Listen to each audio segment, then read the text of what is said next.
Assalamualaikum warahmatullahi wabarakatuh. Apa kabar semuanya? Semoga dalam lindungan Allah Subhanahu wa Ta'ala. Kali ini Mimin akan membagikan kisah nyata, pengalaman tentang 3 cara membangkitkan dan mengaktifkan malaikat rezeki. Kisah ini dikutip portal sulut.com.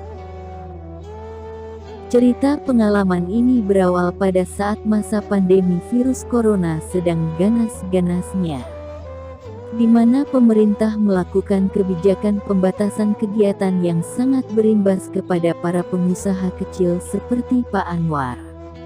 Pak Anwar mengeluhkan bahwa usahanya yang sudah dia rintis sejak bertahun-tahun lamanya terancam bangkrut karena tidak ada pemasukan sama sekali. Dan parahnya lagi beliau harus melunasi hutang bank sebanyak 450 juta yang dalam perjanjian akan jatuh tempo dalam waktu 5 bulan ke depan. Karena takut rumah yang menjadi jaminan bank akan benar-benar disita, maka beliau dengan memelas mencoba untuk mencari pinjaman uang kepada teman dan sanak familinya, dan bisa dengan mudah ditebak bahwa jawabannya adalah tidak. Kemudian suatu hari beliau pergi keluar kota menemui harapan terakhirnya untuk meminjam uang, tapi lagi-lagi jawabannya adalah tidak. Karena memang bisa dimaklumi dengan kondisi pandemi yang belum tahu kapan berakhir, orang akan benar-benar menjaga harta mereka dengan segala kelelahan dan keputusasaan di dalam hatinya. Beliau kembali pulang. Beliau membayangkan bagaimana nasib keluarganya apabila rumahnya benar-benar disita oleh bank dengan sesekali menghisap rokoknya yang sudah hampir habis. Beliau merasa lelah, dan kemudian memutuskan untuk berhenti di sebuah musola kecil pinggiran desa. Setelah menunaikan ibadah, beliau pun merebahkan badannya sekedar untuk melepas penat. Namun karena terlalu capeknya menyetir, beliau tidak sengaja terlelap tidur dengan menatap dalam-dalam. Pak Anwar menuturkan bahwa berawal dari sinilah kehidupan beliau akan berubah 180 derajat dalam tidurnya tersebut. Beliau mengatakan bahwa dirinya bermimpi didatangi oleh sosok berjubah putih yang bercahaya, dengan kata-katanya yang berwibawa. Sosok tersebut berkata bahwa dia sudah tahu semua apa yang sedang menjadi permasalahannya, belum sempat beliau menanggapinya. Sosok jubah putih tersebut pun kembali melanjutkan kata-katanya, yaitu jika engkau menginginkan sesuatu yang baik terjadi kepada dirimu, maka doakanlah juga sesamamu apa yang menjadi keinginan baikmu itu, dan kami yang ada di sekelilingmu akan melipat gandakannya kepadamu.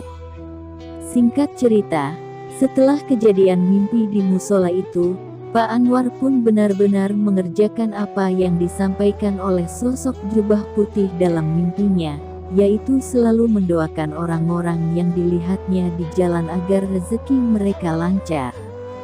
Beliau berkata hanya mengucapkan doa sederhana di dalam hati yang berbunyi, "Ya Tuhan, tolong lancarkanlah rezeki orang itu," doa Pak Anwar.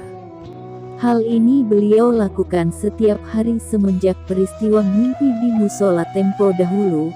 Sambil kembali menyalakan rokok dan tersenyum, beliau pun menuturkan bahwa hanya dalam waktu 3 bulan setelah dirinya mengamalkan hal tersebut, keajaiban mulai terjadi. Pak Anwar menuturkan bahwa setelah 3 bulan, usaha kerajinan yang semula dikira sudah bakal bangkrut, ternyata malah mendapatkan beberapa konsumen baru dari luar negeri. Di mana hal ini sungguh sulit masuk di akal, dan tepat 1 minggu sebelum hutang bank harus dilunasi, beliau sudah memiliki beberapa transaksi di rekeningnya, di mana lebih dari cukup untuk melunasi hutangnya sebesar 450 juta. Dari pengalaman Pak Anwar, dapat dilihat bahwa ternyata ada metode atau cara untuk mengaktifkan dan membangkitkan energi dari sang malaikat rezeki agar rezeki kita senantiasa lancar dan berlimpah. Cara mengaktifkan malaikat rezeki yang pertama tentu saja seperti pengalaman yang sudah diceritakan, yaitu dengan cara mendoakan kebaikan bagi orang lain. Mendoakan di sini sifatnya universal, artinya lintas keyakinan. Yang terpenting adalah keikhlasan dan ketulusannya. Ketika panjenengan mendoakan kebaikan bagi seseorang, misalnya mendoakan agar rezekinya dilancarkan oleh Tuhan, maka malaikat rezeki yang berada di sekitar panjenengan akan menjawabnya dengan berkata untukmu juga demikian. Jadi bisa dibayangkan ketika setiap kali panjenengan mendoakan kebaikan terhadap orang lain, maka setiap kali itu juga malaikat rezeki akan menjawabnya dengan mendoakan hal yang sama agar terjadi kepada panjenengan. Tidak ada doa yang lebih dahsyat dari doa malaikat itu sendiri dan doa seorang ibu kepada anaknya. Hal sederhana ini benar-benar akan bisa mengubah hidup panjenengan ke arah yang lebih baik, karena secara tidak langsung panjenengan telah menjalankan salah satu hukum alam semesta yang paling mutlak, yaitu siapa yang menabur pasti akan menuai. Ketika panjenengan mendoakan orang lain suatu kebaikan, maka panjenengan tanpa disadari telah mengeluarkan energi positif ke jagat alam semesta ini. Energi positif yang panjenengan keluarkan bersifat kekal, sehingga bersamaan dengan berputarnya bumi pada porosnya, suatu saat energi positif tersebut akan kembali lagi tepat kepada panjenengan. Hal ini juga berlaku bagi energi yang negatif. Mendoakan kebaikan orang lain juga termasuk dalam sedekah. Sedekah juga memiliki prinsip hukum alam semesta yang sama, yaitu jika panjenengan menabur kebaikan, yang dituai pun juga adalah kebaikan. Cara mengaktifkan malaikat rezeki yang kedua adalah dengan cara bersyukur terhadap segala sesuatu.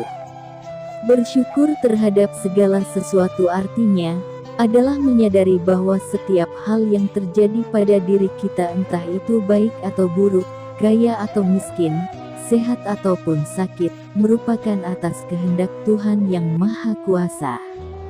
Tindakan bersyukur merupakan magnet alami yang akan menarik kemakmuran ke dalam hidup panjenengan. Hal ini bisa ditemukan pada orang yang sukses, di mana mereka selalu lebih banyak bersyukur daripada mengeluh. Seseorang yang tidak bersyukur akan dengan mudah melupakan semua kebaikan yang datang pada dirinya. Mereka akan menjadi orang yang terpusat pada sesuatu yang tidak dimiliki. Dengan demikian dirinya akan terjebak pada vibrasi yang negatif dan ketidakselarasan. Berdasarkan pada hukum alam law of attraction, orang yang tidak bersyukur akan lebih banyak menarik dan memanifestasikan hal yang paling mereka benci dan takuti, sehingga apa yang mereka pikirkan itulah yang akan mereka dapatkan. Jika panjenengan mulai bersyukur setiap hari, maka lama-kelamaan hal itu akan memberi pesan dan vibrasi positif ke dalam alam bawah sadar, sehingga sugesti dan vibrasi positif tersebut akan menarik berbagai kebaikan, termasuk kelimpahan dalam rezeki. Cara mengaktifkan malaikat rezeki yang ketiga dan terakhir adalah senantiasa meminta doa restu dari orang tua. Doa dari kedua orang tua kita yang tulus dan ikhlas merupakan doa yang mampu menembus langit ketujuh, sehingga dapat dikatakan bahwa doa mereka kepada anak-anaknya sangatlah mustajab. Kita semua tahu bahwa surga berada di bawah telapak kaki ibu, sehingga doa dari seorang ibu yang penuh dengan kasih sayang dan ketulusan kepada anak-anaknya tidak akan pernah sia-sia. Bahkan akan mampu menggerakkan para malaikat yang berjaga di sekitar kita, termasuk malaikat rezeki. Oleh sebab itulah, jika panjenengan menginginkan kelancaran dalam kehidupan, termasuk di dalamnya adalah kelancaran dalam mencari rezeki, maka jangan ragu untuk meminta doa restu terlebih dahulu kepada orang tua, ataupun berziarah apabila mereka sudah tiada. Demikian yang bisa kami sampaikan, semoga bermanfaat. Sekian. Wassalamualaikum warahmatullahi wabarakatuh.